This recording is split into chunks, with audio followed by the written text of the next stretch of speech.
দাদু মদ না পাওয়াই পুকুরে জল উঠিয়ে খাচ্ছে। আর এদিকে কাকুরা চাকনা বানাচ্ছে।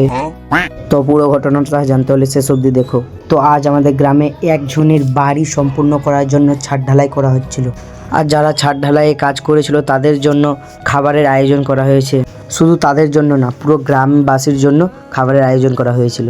আর এখানে রান্না বান্নার জন্য কোনো রাঁধুনিকে বলা হয়নি, তাই আমরা গ্রামে কয়েকটা ছেলে একসাথে এই কাজে হেল্প করে দিই।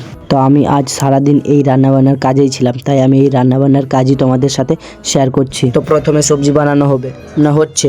তো সবজি ভালো করে কষে, মশলা কষে তার মধ্যে আলু দেই, তারপরে বাঁধাকপি দিবে। আর এইদিকে একটি হাঁড়িতে ডাল চাপিয়ে দেয়। ও তখন এইদিকে ডাল সিদ্ধ হচ্ছে আর এইদিকে মাংস পিস পিস করা হয়ে যায়।